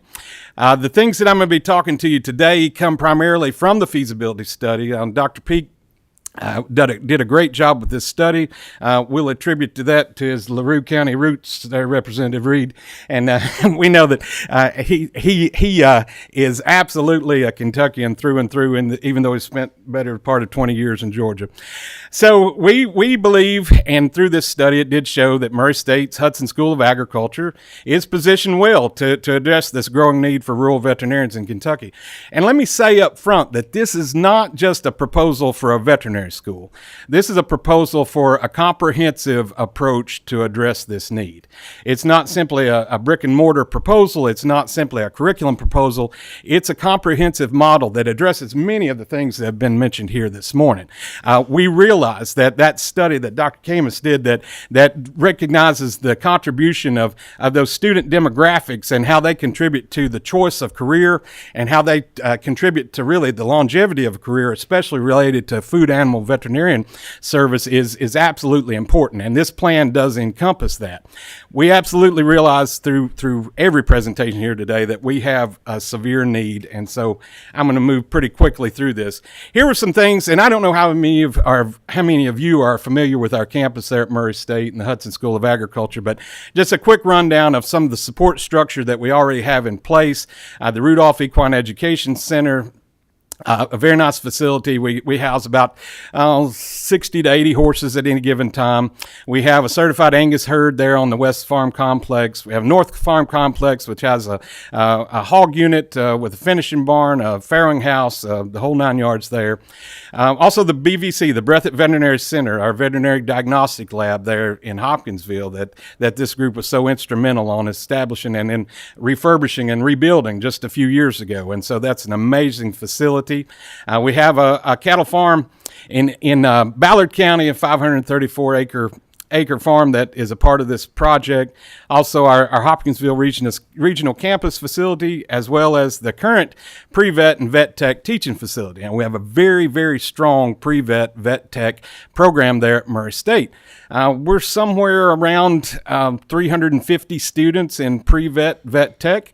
There are 3 of those top programs in the state, Vet Tech, and we're definitely the largest of those three. And so it is a program of distinction. There's just some pictures from the Equine Center and the Breathitt Lab and our hog facilities, and some of our most important assets there are our students, and we are here on their behalf. Of course, Kentucky's livestock industry is well known. We're ranked in the top 10 of domestic cattle production, world-renowned horse industry. There are a lot of large animals in the Commonwealth of Kentucky. These animals need care. There's over 2 million head of livestock in Kentucky. There are identified of 54 sole large animal practice veterinarians and 2.3 million large animals, and so that's a lot of animals. That's a pretty good caseload there, 42,600 each. I know that it doesn't really work out that way in the real world, but it just illustrates the disparity.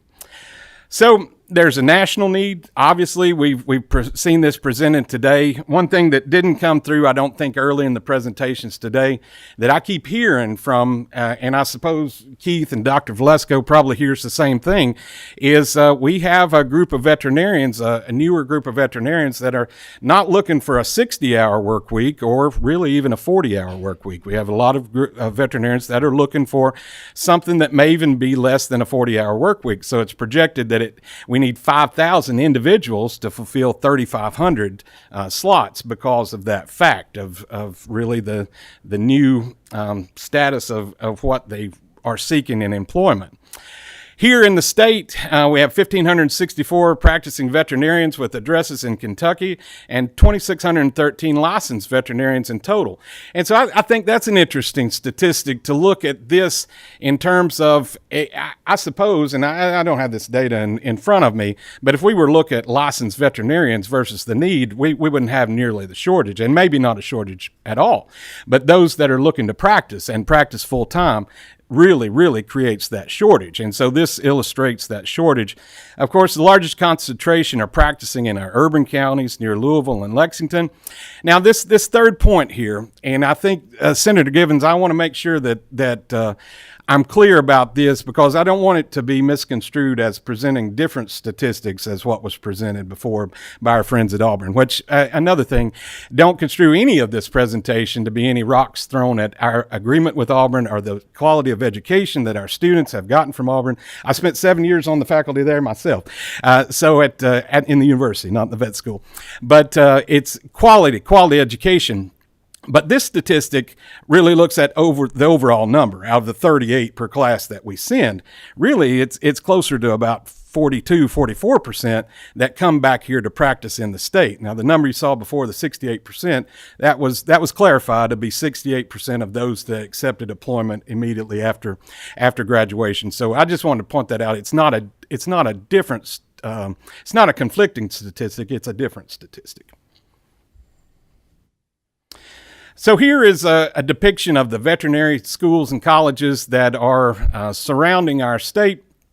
As you can see, it's a pretty good distance from where we're at here in Kentucky to any of those schools. And the projected need is not projected to subside anytime soon. It's projected to grow by 19.3% by 2026 over the previous decade, with a total of 704 openings. It's defined as a fast-growing occupation in Kentucky. This shortage of rural food animal veterinarians, and I think that's important to point out. Sometimes we talk about large animal veterinarians, but I think that word rural is extremely key. It's extremely important in what we talk about, and it's extremely important in how we target students to return to that type of a situation.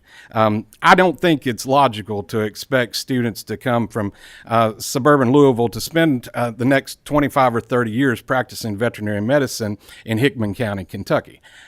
Maybe, Representative Heath, maybe, but I kind of doubt it. So this is definitely this shortage of food animal veterinarians are putting our Kentucky producers, herds, and flocks at a risk. You look at the poultry and the swine industries, they primarily are privately hired veterinarians. There's no such thing as a hog veterinarian in Western Kentucky that isn't already employed essentially by Tosh Farms. So in the absence of this, we may see some things that are dangerous of people doing things on their own that they probably shouldn't be.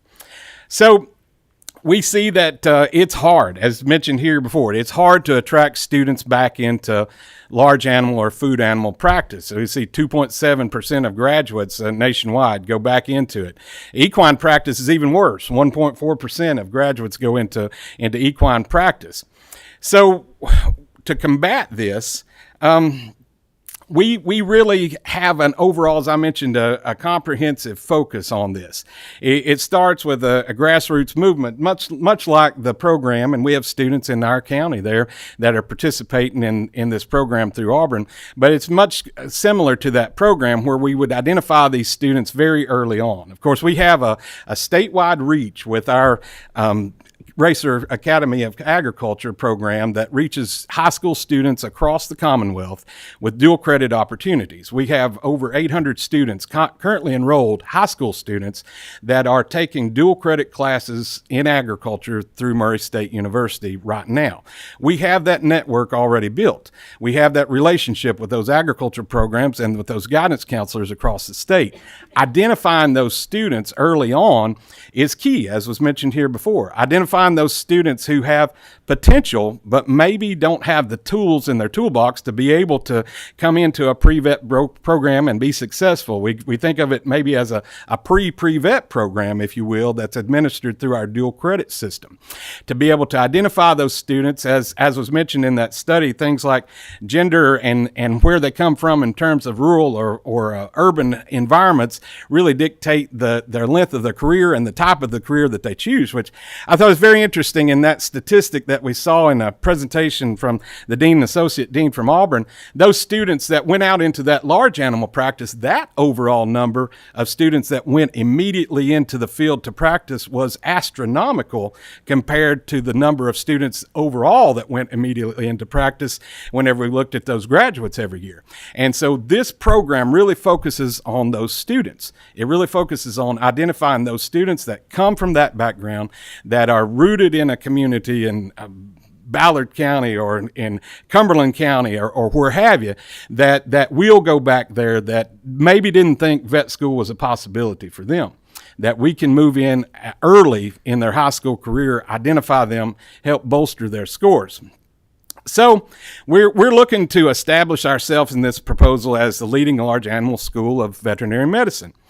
And to do that, we have a recent endowment, a $4.2 million endowment that will be devoted entirely to the education of rural students that have the potential to return to their community to be food animal. And in rural environments, a mixed animal practice it makes sense, but the mixed has to include cows and horses. And so we know that's a challenge. And so this could very well help those students move through and be able to realize a much cheaper education. And of course, the things that have been mentioned here today, we're thankful for the things from the USDA, from the national level. We're thankful for the opportunities through the KDA here on the state level to be able to subsidize these students and to take some of this debt load off of them as they come out of their veterinary school. Currently, there's 33 colleges of vet medicine in the United States, and as mentioned before, that number's fluctuating because there's about a dozen that are proposed at the current time. But right now, we have 21 states that don't have a veterinary school. And of course, there's a shortage of seats. Those seats, as we saw in the previous slides, very, very competitive for those seats. So potential impact we feel that this school could have, of course, number one is to address the shortage of veterinarians here within the Commonwealth. We feel like, and I believe that this is well founded, that the likelihood of a student who moves through a veterinary school in the Commonwealth is more likely to assume practice in the Commonwealth immediately after graduation. Another thing that we want to point out here in just a minute, this is going to be a little bit of I don't want to say an alternative approach. It's a very common and trending approach to veterinary education that does not include a full-scale veterinary hospital, but it would include an emergency veterinary care facility. That seems to be a very high priority for our practicing veterinarians in the area who are obligated to provide emergency call service for their clients. And some of our veterinarians, in far western Kentucky, are referring clients to clinics in Nashville, Tennessee as their emergency care facility. Well, that's really not feasible. It's required that they do that. And so it's really just not going to, it's not a good option at this point. And this could provide an emergency care facility. As I mentioned, the bolstering of potential veterinarians from rural areas. Here are a few words that they collected through the study from our students. It's not just a passion, it's a dream for most of us. Going through this undergrad and spending all the time taking the hard classes just not to get accepted is very discouraging. And they say follow your dreams. However, that's not possible unless you get accepted. Our students have been very successful, and they recognize the value of what they're getting there at Murray State. This has been a great pre-vet program. I can only imagine how great of a vet school they could have. And one other student said Murray State's pre-vet undergraduate path leads students in the right direction with an enormous amount of knowledge before ever stepping foot into veterinary school. And I should point out, it's not necessary really to have a veterinarian involved in pre-veterinary education, as counterintuitive as that sounds. I'd say it's not normal, if you look at across the country, to have veterinarians involved in pre-vet education. It's highly a science-based curriculum for a pre-professional, pre-med, pre-vet, what have you. But we have 3 full-time veterinarians that are conducting this program in conjunction with our veterinary technologist program, which I think makes our students unique, which gives those students hands-on practice before they ever apply to vet school. As I mentioned, this is a little bit of a different model from the traditional, as Auburn University has such a nationally and internationally acclaimed veterinary faculty there that serves in their veterinary hospital. This model does not involve the building of a veterinary hospital. It's a clinical or distributed education model that really allows students and instructors to be located in different locations, non-centralized locations where they can move about and practice. It's very similar to a lot of students or a lot of different schools are using this, even medical colleges, as I understand. This is a trend in some medical colleges. But you think about the information that was presented before about the preceptorship with large animal veterinarians in the state. It's built upon that same premise, is that prepares students to step directly into full-time veterinary care, prepares them to be that person on the ground in often a one-person shop, Representative McPherson, where they're running the business. And it gives them that real-world, real-time experience, and it allows them to tailor their experiences to what their desires are. But we intend to push that toward toward rural practices, and subsidize that in a way that makes it possible for students to do that. What we get is increased stakeholder engagement and training students, and we have a task force that's looking at this, and you'll be provided with a list of that task force. People from all over the state, some of the people in this room, we're very thankful for that. But that stakeholder engagement is not just increased by it, it's vital to this model. If we don't have the buy-in from the veterinarians of the Commonwealth to be able to take these students and to be able to walk them through these clinical experiences, then this model would not work. But it has worked in other states, and we believe that it would work here. Financial benefits is a reduction of cost of construction. This model's, in our estimations, approximately $150 million cheaper than building a full-scale veterinary hospital. And we'll go over some numbers here in just a minute. What we would propose is a 3-year model. That's not new either. That's been done several different states, several different times. And so we see some 3-year models that are around the country, a 3-year preparation to theoretically shave a year off of that time that they're in school preparing to be veterinarians. We could serve up to 70 students per class. We were looking at 50 to 70 to determine what we need to be there. But it would only include, even if we went with 70, it would only mean we have 140 students on campus at any one given time, because those 3rd-year students would be out in those clinical rotations. So the footprint of a facility would be 2/3 of what it would be if we had those students on campus all at the same time.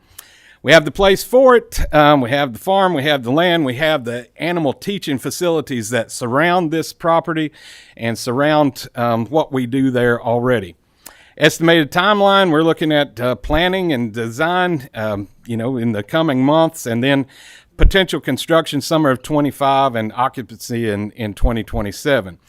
The estimates on construction are about $89 million.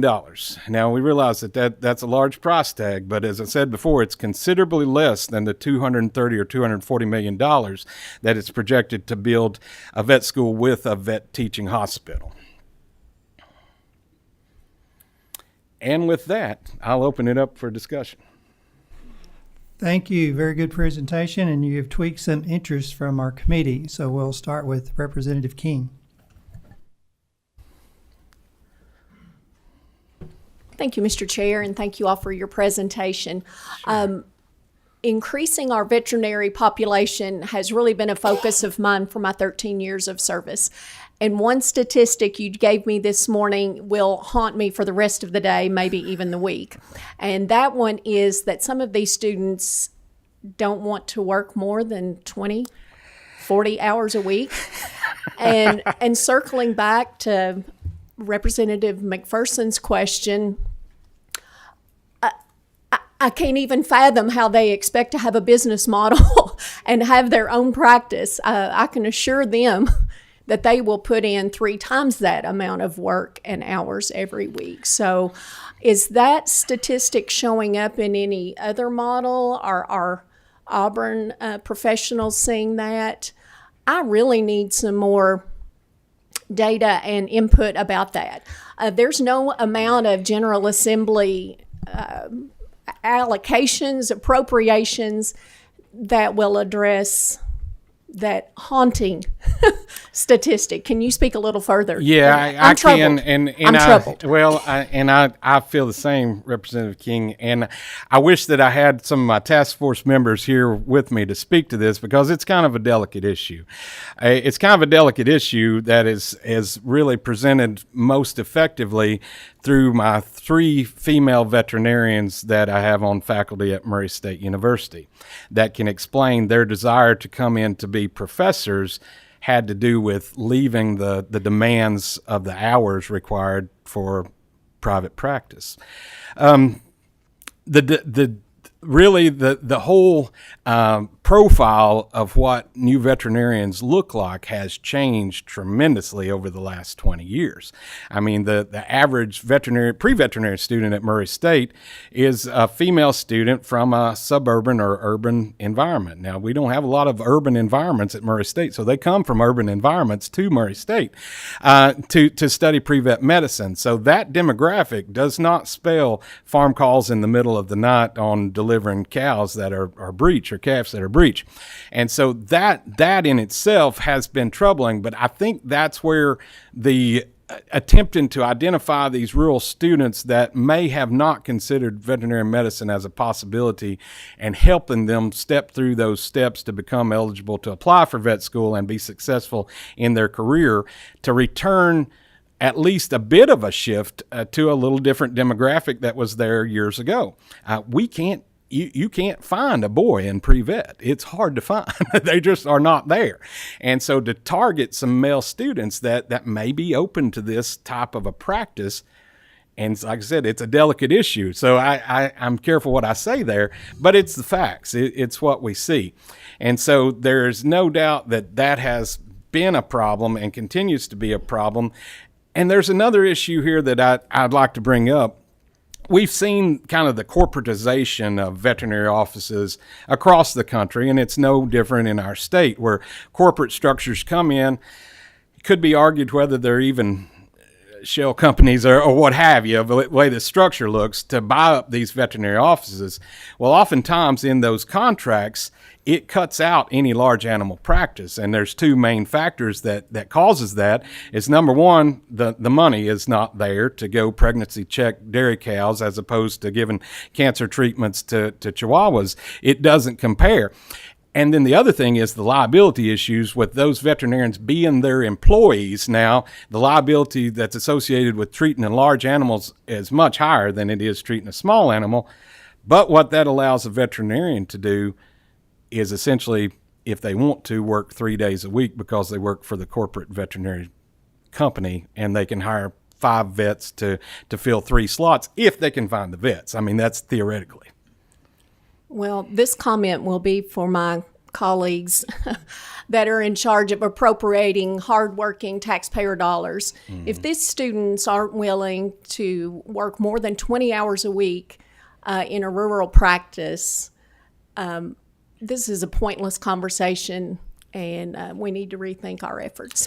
Yeah, and I would point out Mr. Chair. that was a national statistic. Representative Tipton. Thank you, Mr. Chairman. Appreciate you being here today. Excuse me, it's a very important conversation. A couple of questions, if I could. One, what is the accreditation process for a school, veterinarian school, to be accredited? And do you foresee any issues with that?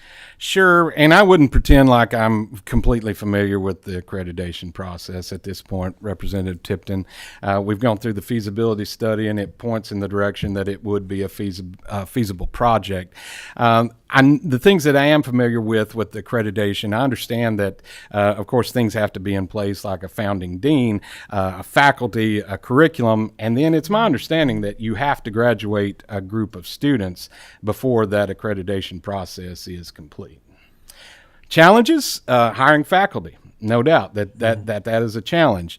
However, from hiring veterinary faculty in the past, I have found that the work demands on private practice is positive in hiring and attracting veterinary faculty. So at least there's the silver lining to that cloud whenever I advertise for veterinary faculty, even though it's not easy. They're not just standing in line.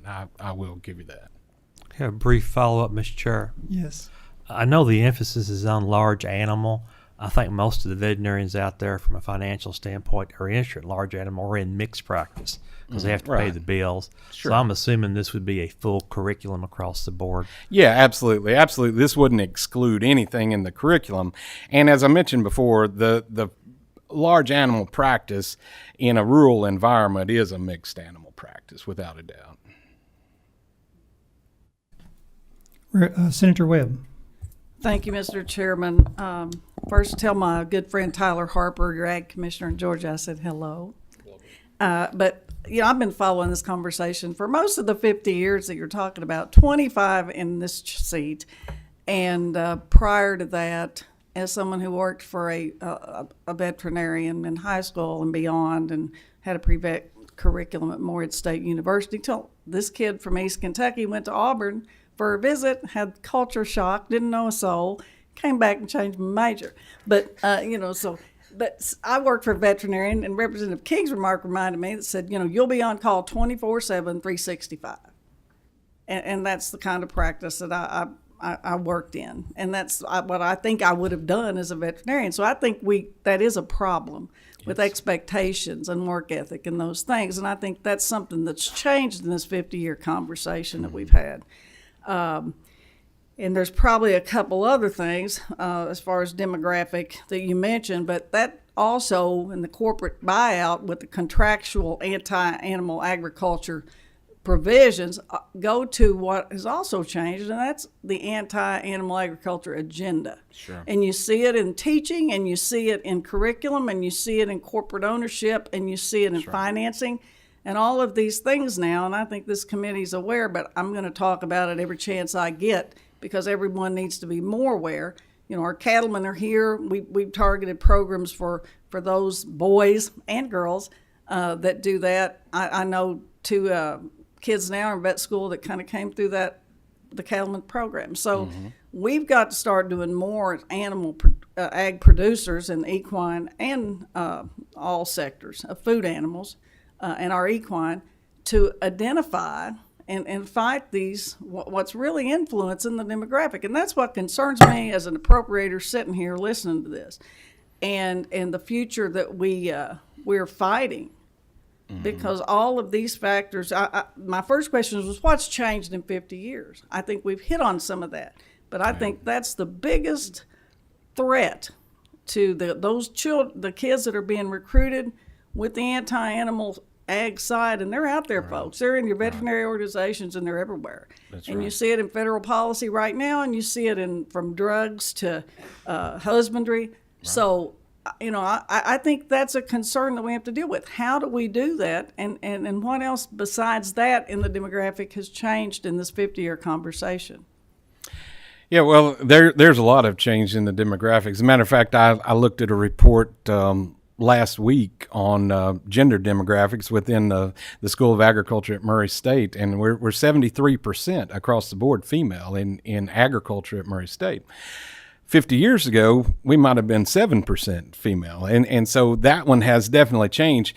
The background of the student has changed. There's going to be a very low percentage, even of our students in far western rural Kentucky, of students that grew up on a farm, that grew up with that type of production that they saw.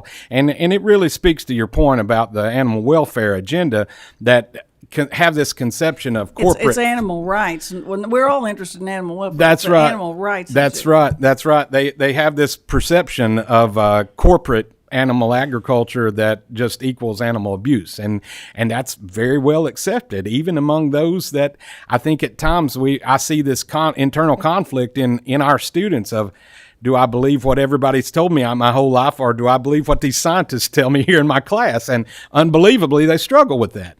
And so we see that happening. But yeah, just the removal from the farm, the removal from rural way of life, it is a struggle, not only just to start at a different place. I mean, we start at really at awareness, at agricultural literacy, instead of starting at technical proficiency like we used to.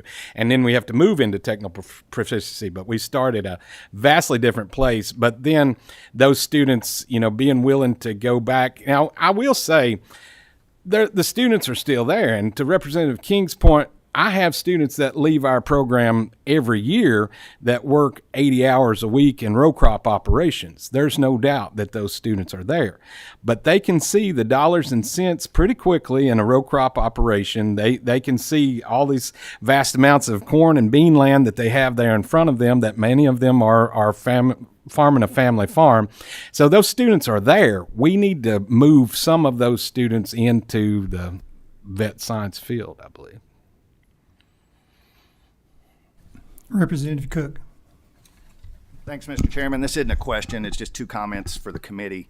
In all my research and trying to figure out the lay of the land on all this, two things I want to bring up.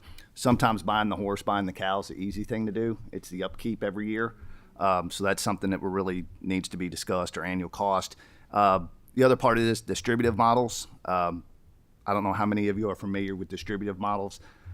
Very different than what you would see at your normal vet school. And one of the issues, and there's some good things, there's bad things about distributive models, but one of the things that is always going to be a worry with distributive models, your students are going to be at the mercy of how good of a place they're placed at, okay? Versus when you have it all in one school and you're controlling that environment that's there, when you're pushing that student out and going to different vet clinics or wherever they might be going across the Commonwealth, students are going to get different layers of education that come with that. And it's just something we need to point out, and it's just part of the conversation that I wanted to make sure that we talked about as we move forward. Thanks. Senator Boswell. Thank you. Yes, your pre-veterinarian techs, and then you have your model now to start a veterinary school. Will those students, will they share prerequisite courses with other students at Murray State University, or would you proposing that they would be completely separated? No, they would share prerequisite courses with other students. What I think is in our plan as far as identifying them and kind of separating them out is more along the lines of the high school age student, of being able to identify them in rural high schools across the Commonwealth. And for example, when we have students that come in from a rural environment, and a rural county, which I don't want to name any counties, but it's common to have a 4.0 GPA in high school and have a 19 or a 20 ACT score, and they need some further assistance on bolstering, especially those science skills, before they come into a pre-vet program. And that's not to throw rocks at any school or any preparation, but it's just the simple facts of living in rural Kentucky that we face that and we struggle with it. And so identifying those students, and through our existing web of influence and involvement through the Racer Academy of the dual credit program, being able to deliver to them science instruction that will help raise those scores before they actually even come into college, we think could be very important. Now, once they get to college, of course, we will keep track of them in that cohort trying to move through to get into vet school and have these supports into place, but they'll be in those classes with other students once they get there. Yes, sir. Thank you, gentlemen. Great job. All the presenters today, great information. I wish you had a question for these guys, because they came a long way just to sit here. We would probably be losing our group if we went any further. It is time. I want to draw attention to the committee members. You see on your agenda the consideration for referendum administrative regulations. No action required, just bringing that to your attention. Our next regular scheduled meeting will be Friday, November the 3rd. That's right around the corner in 2 weeks. So we'll see you back here in 2 weeks. Nothing else, meeting adjourned.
No.